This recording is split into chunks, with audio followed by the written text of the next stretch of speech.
अंकिता भंडारी हत्याकांड ये एक ऐसी घटना है जिसने उत्तराखंड के हर एक शख्स को और हर एक शख्सियत को हिलाकर रख दिया है। महज 19 साल की अंकिता भंडारी एक रिजॉर्ट में बतौर रिसेप्शनिस्ट काम करती थी। रिजॉर्ट का मालिक बीजेपी नेता का बेटा पुलकित आर्य, जिसने अंकिता पर जिस्म फरोशी के धंधे का दबाव बनाया। ईमानवादी अंकिता ने इस धंधे को करने से साफ इनकार कर दिया। उसका इनकार करना पुलकित आर्य को इतना नागवार गुजरा कि उसने उस 19 साल की लड़की को मौत के घाट उतार दिया।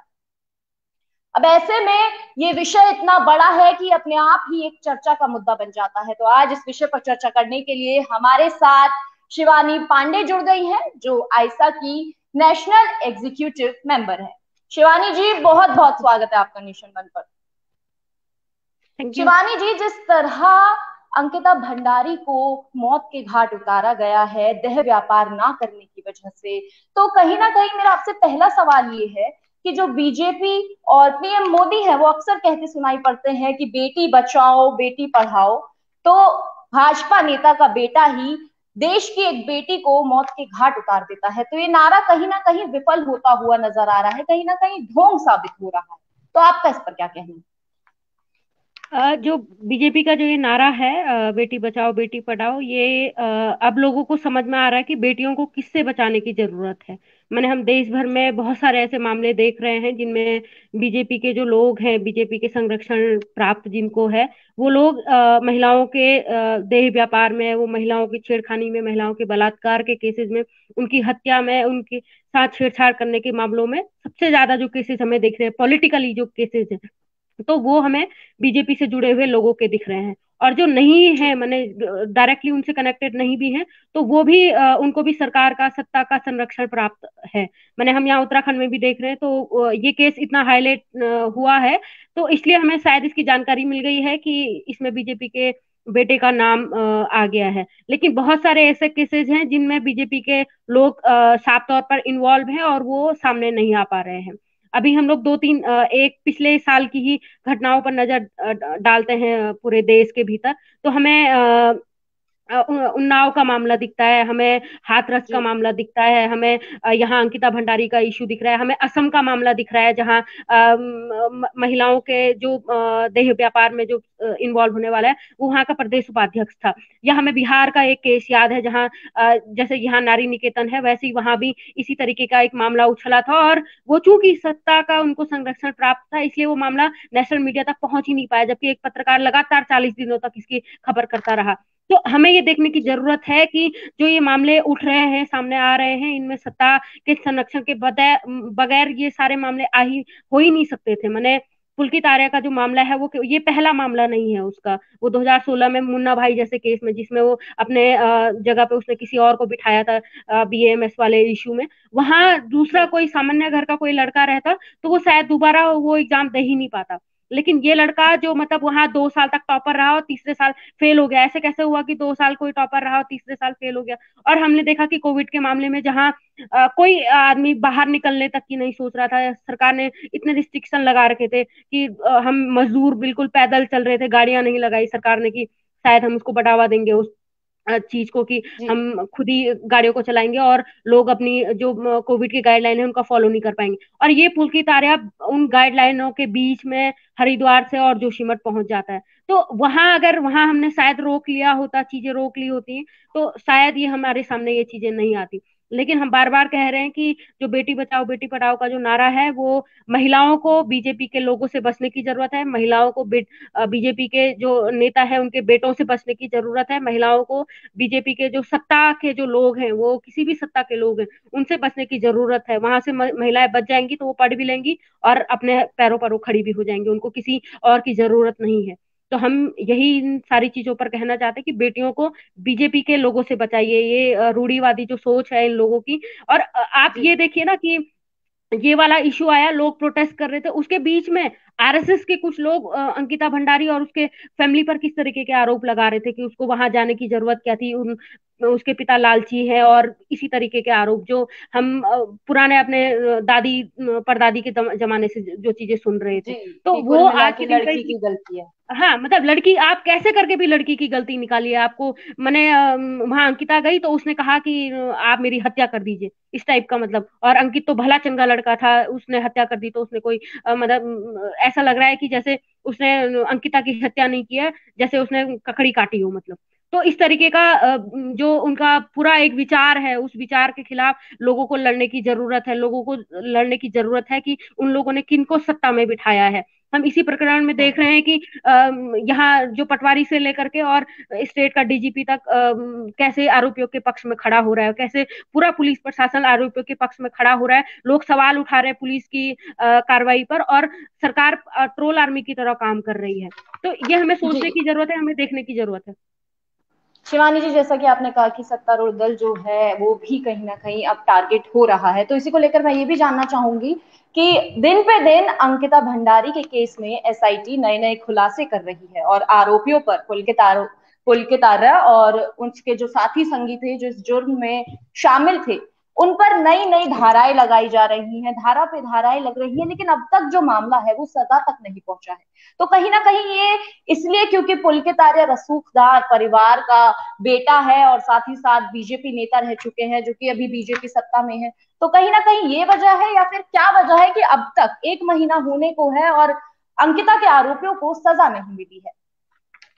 देखिए, मैंने उसमें कार्रवाई हो रही है, जांच हो रही है, तो हम जांच पर कोई अभी फिलहाल हम सवाल नहीं उठाना चाह रहे। मैंने हम जो जितने भी लोग प्रोटेस्ट कर रहे थे उनकी मांग थी कि इस मामले को सीबीआई को सौंपा जाए। लोगों के पास रीजन थे इसके कि जो स्टेट की जो सरकार है वो जो आरोपी है उसके पिता उस पार्टी के सदस्य रह चुके हैं, बड़े नेता उसमें प्रभावशाली नेता हैं, वो उसका भाई उसमें प्रभावशाली दायित्व संभालता है। और जो पुलिस की जो पूरी मशीनरी काम कर रही है, मैंने रिजॉर्ट पर किसने बुलडोजर चलाया हम नहीं जानते, हम अभी तक नहीं जान पाए हैं कि वो जी वीआईपी गेस्ट आखिर कौन था, और ऐसे कितने वीआईपी गेस्ट इस तरीके के रिजॉर्ट में आ रहे हैं, हम नहीं जान रहे इनका नाम। तो हम जितने भी आंदोलनकारी हम लोग, आंदोलन जहाँ श्रीनगर में भी यहाँ प्रोटेस्ट हुआ और देश भर यहाँ देश भर में आंदोलन हुए, और इस प्रदेश के भीतर 2 अक्टूबर को लोगों ने एक सफल बंद का आयोजन किया। तो उसकी एक मुख्य मांग थी कि सीबीआई की जांच की जाए, क्योंकि इस प्रदेश के जो लोग हैं जो अंकिता को न्याय दिलाना चाहते हैं उनकी वो नहीं देख रहे हैं कि ये राज्य की सरकार और इसकी पुलिस जो इसके निर्देशन में काम कर रही है, पूरी पुलिस मशीनरी वो सरकार से अलग हट करके कुछ काम करेगी। तो इसलिए हमने सीबीआई जांच की मांग की थी। इसी मैंने 2 महीने पहले ही इस देश के अंदर सोनाली फोगाट एक बीजेपी की नेता रही, उनकी हत्या हुई और 72 घंटे के भीतर सीबीआई को जांच सौंप दी गई।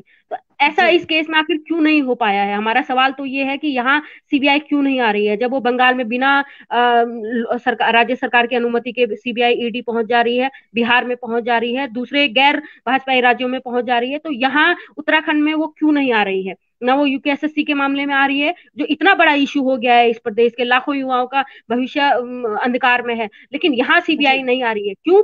इसलिए क्योंकि यूकेएसएससी में भी सरकार के लोग शामिल हैं, और इस अंकिता भंडारी वाले इश्यू में भी सरकार के लोग शामिल हैं। इसलिए यहाँ जो लोग हैं, जो आम लोग हैं, वो चाह रहे हैं कि इन दोनों ही मामलों की जो जांच है वो सीबीआई कराए और निष्पक्ष जांच हो इसकी। और इसके लिए हम तो ये चाह रहे हैं कि हमारी ये मांग है, जितने भी आंदोलनकारी लोग हैं उनकी मांग है कि ये केवल सीबीआई जांच ना हो इसकी, बल्कि इसमें जो हाई कोर्ट के जज हैं वो उनकी देखरेख में हो, सुप्रीम कोर्ट के जजों की देखरेख में ये पूरा इसकी पूरी जांच देखी जाए।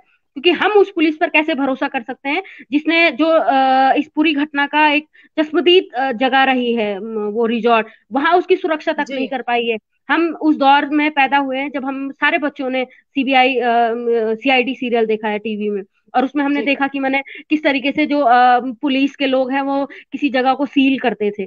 तो अब हम जब वो टीवी का दौर हमें याद है, हम चीजें देख रहे हैं सामने कि वहां उस रिजॉर्ट में एक घटना स्थल वहां को की सील नहीं विधायक, किया गया। हाँ, वो क्यों सील नहीं किया गया है वो, और उसी कमरे को क्यों तोड़ा गया जहां अंकिता भंडारी रह रही थी, जिस जहां से चीजें शुरू हुई हैं, जहां और चीजों के भी हमें यहाँ के लोगों को, वहां जो लोकल लोग हैं वो कह रहे हैं कि यहाँ देह व्यापार चल रहा है।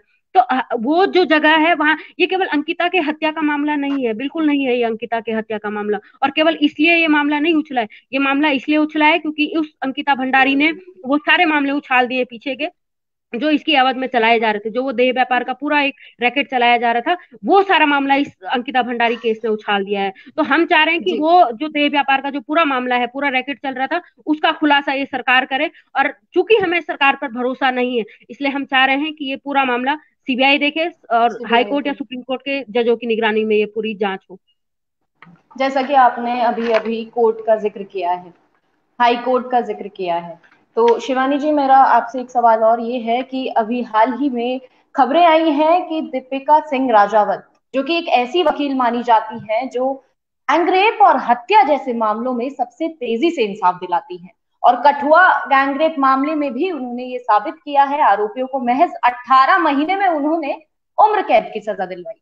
तो अब जो अंकिता का केस है, दीपिका सिंह राजावत लड़ने जा रही है, निःशुल्क लड़ने जा रही है, तो इसको लेकर आपको कहीं ना कहीं अब न्याय की उम्मीद जाग रही है लोगों में, और आप लोगों में क्या लगता है अब आपको कि बिल्कुल अंकिता को हम न्याय चाह मिल पाएगा?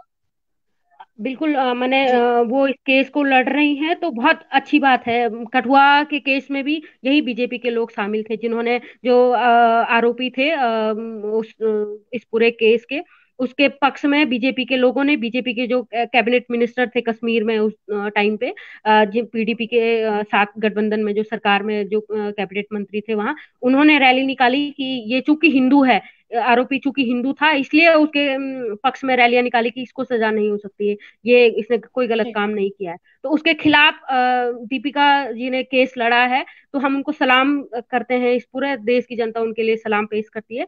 और अगर वो इस केस को लड़ेंगी तो जाहिर है वो अपनी तरफ से पूरी कोशिश करेंगी कि अंकिता को भी न्याय मिले। लेकिन हमारा सवाल दूसरा है, हमारा सवाल ये है जी कि जो एसआईटी जो जांच कर रही है, क्या वो जांच सही से हो रही है? और अगर वो जांच सही से नहीं होगी तो कोई दुनिया का कोई वकील नहीं है जो किसी को न्याय दिला पाए। तो जो स्टार्टिंग जो कड़ी है वो तो जांच पर ही निर्भर करेगी। अगर आपकी जांच सही नहीं होगी तो कोई दीपिका, 100 दीपिकाएं आ जाए तब भी न्याय नहीं मिल सकता है। तो वो जांच जी आप कोर्ट में कैसे मामला खड़ा होगा? खड़ा इस तरीके से होगा कि आपको जांच, जो पुलिस की जो जांच है वो सही होगी, तब जाकर के जो जब साक्ष्य सारे जुटाए जाएंगे तब जाकर के कोई मामला कोर्ट में स्टैंड करेगा। लेकिन पहली ही कड़ी अगर उसकी मिसिंग होगी तो दीपिका सिंह किन सबूतों के साथ उसको न्याय दिला पाएगी? तो हमारा सवाल यह है कि जांच कौन करेगा, जांच किस तरीके की होगी, पूरा मामला इस बात पर निर्भर करेगा। तो जैसा कि एसआईटी की टीम जो है जांच पर लगी हुई है, ये हम देख रहे हैं दिन पर दिन नए नए खुलासे हो रहे हैं, नई नई बातें निकलकर सामने आ रही हैं। तो ऐसे में जो लोग हैं उनका जो आक्रोश था वो शुरुआती दौर में देखने को मिला था, लोग सड़क पर उतर आए थे और भीषण लोगों ने विरोध जताया अंकिता की हत्या पर। तो अब कहीं ना कहीं लोगों के मन में आशंका ये है कि जिस तरह से एसआईटी की टीम जो है उसकी जो जांच की गति है वो काफी धीमी है, तो कहीं ना कहीं ये भी आशंका जताई जा रही है कि क्या अंकिता की हत्या के मामले को ठंडा करने की कोशिश की जा रही है इतना धीमी गति से, इतनी धीमी रफ्तार से जांच पड़ताल करके। क्योंकि मैं अगर हम देखें तो डीआईजी पहले ही सारे सबूत बता चुकी हैं, जिसमें कि अधिकतर ये साबित हो चुका है कि हाँ पुलकित आर्या और उसके साथियों ने ही मिलकर अंकिता की हत्या की है। देखिए मैंने हम जितने भी केसेस हैं, हम उस जांच में कोई बाधा नहीं डालना चाह रहे। वो जांच जितनी आराम से हो उतना सही रहेगा। मैंने हम नहीं चाह रहे कि जांच को हम कहें कि 10 दिन में आप पूरे जांच करके हमें रिपोर्ट दे दीजिए। उससे वो जो पूरे साक्ष्य जुटाए जाएंगे उसी में लॉस होगा, वो पीड़िता के पक्ष में नहीं जाएगा अगर जांच जल्दी जी होगी। क्योंकि जल्दीबाजी में अगर हम कोई काम करेंगे तो वो लॉस पीड़िता को ही होगा उसमें, उस पूरी जांच में। तो हम उसमें हम्म, कोई सवाल नहीं उठा रहे, हम कह रहे कि आप आराम से जांच कीजिए, लेकिन वो जो जांच सही हो, जो जांच पूरे कीजिए। साक्ष्य जुटाए जाए, वो सही जांच हो और वो बगैर किसी राजनीतिक प्रेशर के हो। हम्म हमारी ये मांग है। वो आप उसमें 1 महीना लगाए, आप उसमें 2 महीने लगाए, आप ज्यादा महीने आप उसमें टाइम पीरियड नहीं डाल सकते, क्योंकि जितने भी ये केसेस हैं उनका एक लिमिटेड पीरियड है कि आपको 3 महीने के भीतर, 90 दिन के भीतर आपको चार्जशीट दाखिल करनी है। तो आप आराम से जांच कीजिए, लेकिन वो जो जांच हो वो बगैर किसी राजनीतिक दबाव के हो। उसमें ये दबाव ना के। हो कि हाँ, उसमें सरकार अपना ये ना देखे कि हमारे जो लोग हैं उनको, उनके खिलाफ ही कार्रवाई जा रही है। तो अगर वो निष्पक्ष जांच होगी तो हमें कोई दिक्कत नहीं है कि वो 1 महीने में हो, 2 महीने में हो। और ऐसा बिल्कुल नहीं है कि मैंने ठीक है, मतलब प्रोटेस्ट की जो एक सीमा है वो थोड़ा भी कमजोर हो गई है कि लोग लगातार प्रोटेस्ट उस तरीके से नहीं कर रहे। लेकिन इसके बावजूद यहाँ उत्तराखंड की जो महिलाएं हैं, जो एक्टिविस्ट हैं, महिला एक्टिविस्ट, वो आप ऐसी योजना बना रही है कि वहाँ एक फैक्ट फाइंडिंग टीम जाए और इस इशू को लेकर के वो एक रिपोर्ट अपनी खुद बना करके सरकार को दे। तो अभी हम चीजें चल रही हैं, ऐसा नहीं है कि सारा मामला दब गया, ये इतना छोटा मामला नहीं है कि जी 2 दिन प्रोटेस्ट किया और खत्म हो गया। तो हम चाहेंगे कि ये मामला इस प्रदेश के भीतर, इस राज्य के भीतर वो लहर लेकर के आए जो 2012 में निर्भया का मामला लेकर के आया था। कुछ चीजें बदले, हम एक समाज के तौर पर भी हम बदले, सरकार और प्रशासन के तौर पर भी वहां चीजें बदलाव आए उसमें। और पुलिस प्रशासन का रोल, मैं सोशल मीडिया का यूज करती हूँ, और हम जब ये मामला स्टार्ट में उछला था उस दौर से हम इस मामले में पुलिस से बार बार सवाल कर रहे हैं। तो पुलिस एक ट्रोल आर्मी की तरह बिहेव कर रही है।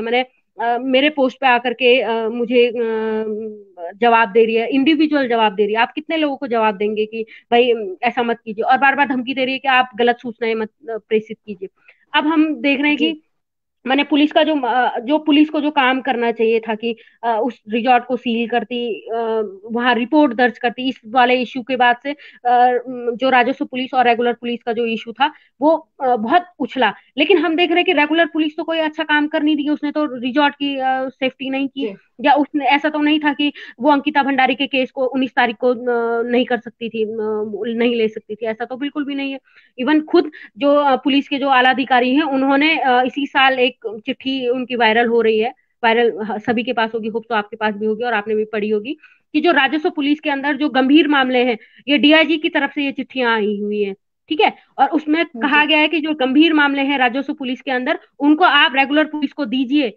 ये इस प्रदेश की पुलिस कह रही है, अधिकारी कह रहे हैं, उनकी चिट्ठियां हैं ये। और ऐसा नहीं है कि इस चिट्ठी से पहले निर्भया गैंगरेप के बाद जस्टिस वर्मा कमेटी बनी थी, उस कमेटी ने कहा था कि आप 0 एफआईआर दर्ज करना होगा आपको, जो गंभीर मामले में, उसमें आप ये नहीं देख सकते कि क्षेत्राधिकार का मामला क्या है।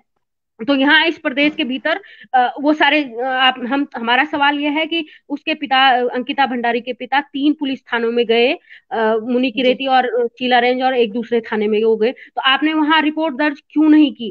क्यों, क्या उनको जानकारी नहीं थी कि 0 एफआईआर जैसी कोई चीज होती है? और अगर नहीं मालूम थी तो वहां वो लोग क्यों, उन पर कार्रवाई अभी तक नहीं की गई है? तो हमारा सवाल तो यह है कि जो अधिकारी इस सारे इशू को इतना हमें, अगर पुलिस ने अगर वो मामला 19 तारीख को ले लिया होता तो शायद अंकिता भंडारी जिंदा होती।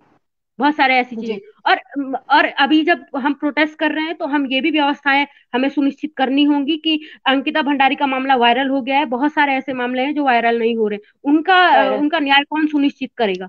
उनके लिए कौन व्यवस्थाएं बनाएगा? तो हमें ये तय करना होगा कि अगली कोई अंकिता भंडारी ना बने, और अगला कोई अंकिता भंडारी के पिता जैसी स्थितियां उनकी ना हो कि उनको एक थाने से दूसरे थाने दौड़ाएगा, एक थाने से दूसरे थाने दौड़ाएगा, और उनकी बेटी को न्याय नहीं मिला, उनकी बेटी की लाश उनको मिली है। तो ऐसा आगे से ऐसा ना हो, ये व्यवस्थाएं हमें सुनिश्चित करनी है, ये इस प्रदेश की सरकारों को सुनिश्चित करना है।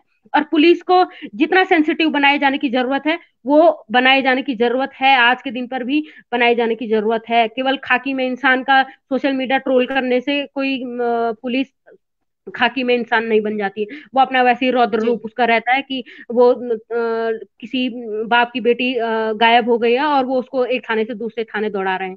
तो हमें पुलिस के सेंसिटाइजेशन की भी बात करनी पड़ेगी, इसी बीच में करनी पड़ेगी, क्योंकि आगे पीछे करेंगे तो आप लोग कहेंगे कि ये पॉलिटिक्स कर रहे हैं। तो ये पॉलिटिक्स अभी होगी कि हमें पुलिस प्रशासन को बदलाव करने की जरूरत है, क्योंकि वो इसी समाज की उपज है जो कह रही है कि अंकिता भंडारी का पिता लालची था, इसलिए उसको नहीं, उसकी हत्या जायज है, क्योंकि अंकिता भंडारी वहां केवल 10,000 रुपए के लिए नौकरी के लिए गई थी, इसलिए उसकी हत्या जी जायज है। तो हम इन सब चीजों के खिलाफ, इस राज्य के लोग हैं, इस राज्य के लोग किसी दूसरी अंकिता भंडारी को नहीं बनाना चाहते हैं, किसी दूसरी अंकिता भंडारी के पिता को नहीं बनाना चाहते। तो ये व्यवस्थाएं हमें अभी सुधारनी होगी, क्योंकि अभी बातचीत चल रही है, लोगों के जहन में अंकिता भंडारी है, लोगों के जहन में ये केस है। तो इसलिए हम जी इस केस के बहाने बहुत सारी चीजों को बदलाव करने की जरूरत है। और ये जो मोदी जी बार बार कहते हैं ना कि आपदा में अवसर खोजने की जरूरत है, तो आपदा में अवसर हम्म अभी है इस सरकार, धामी सरकार के पास, कि वो अपने इन सारी व्यवस्थाओं को दुरुस्त करे। जी चलिए, बहुत बहुत शुक्रिया, बहुत बहुत शुक्रिया शिवानी जी, बहुत थैंक यू बहुत सो मच। धन्यवाद।